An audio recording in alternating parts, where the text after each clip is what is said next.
Assalamualaikum warahmatullahi wabarakatuh. Pada kesempatan kali ini saya akan mempresentasikan materi tentang kemunduran pendidikan Islam.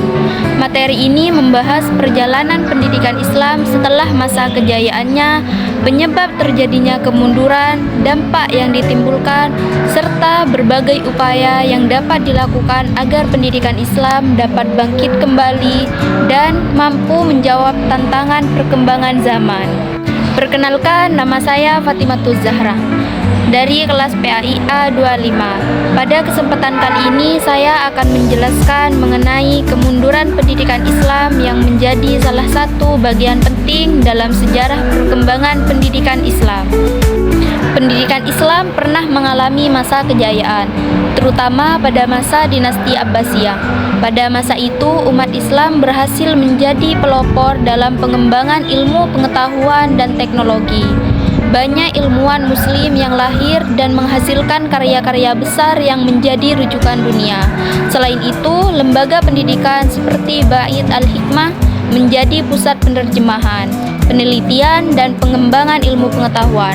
Namun, sejak abad ke-13 Masehi, kejayaan tersebut mulai mengalami kemunduran akibat berbagai persoalan yang berasal dari dalam maupun dari luar. Kondisi inilah yang menjadi dasar pembahasan mengenai kemunduran pendidikan Islam. Kemunduran pendidikan Islam ditandai dengan melemahnya semangat umat Islam dalam mengembangkan ilmu pengetahuan.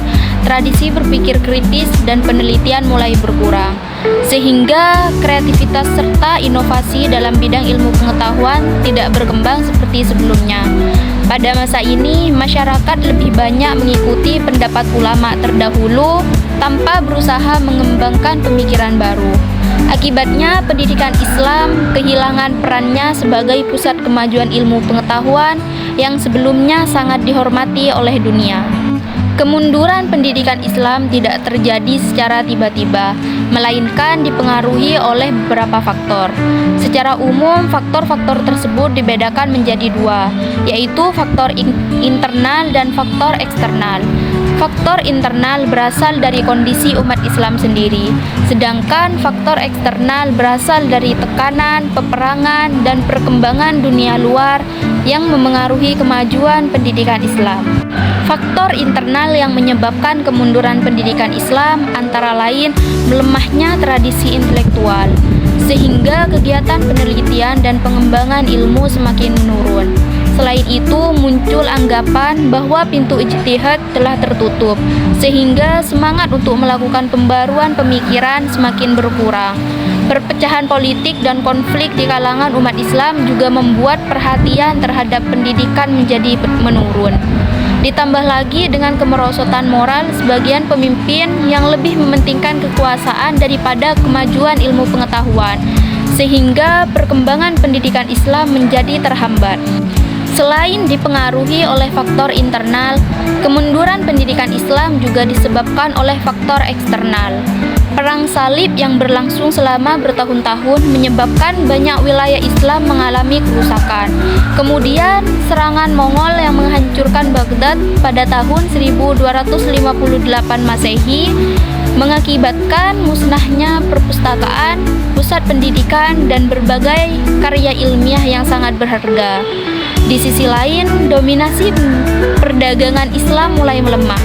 Sementara bangsa Barat mengalami kemajuan pesat dalam bidang ilmu pengetahuan, teknologi, dan pendidikan, sehingga dunia Islam semakin tertinggal. Kemunduran pendidikan Islam memberikan dampak yang cukup besar terhadap perkembangan peradaban Islam. Kualitas pendidikan mengalami penurunan. Kegiatan penelitian semakin berkurang, dan kurikulum pendidikan lebih banyak berfokus pada ilmu keagamaan, tanpa diimbangi dengan ilmu pengetahuan umum. Selain itu, banyak perpustakaan dan lembaga pendidikan yang hancur, sehingga perkembangan ilmu pengetahuan menjadi terhambat. Akibatnya, pendidikan Islam tertinggal dibandingkan dengan perkembangan pendidikan di negara-negara Barat. Untuk mengembalikan kejayaan pendidikan Islam diperlukan berbagai upaya yang berkelanjutan. Kurikulum pendidikan perlu diperbarui dengan mengintegrasikan ilmu agama dengan ilmu umum secara seimbang. Kualitas guru dan tenaga pendidik juga harus ditingkatkan agar mampu menghasilkan peserta didik yang unggul. Selain itu, pemanfaatan teknologi dalam proses pembelajaran perlu dikembangkan, sehingga pendidikan Islam dapat mengikuti perkembangan zaman.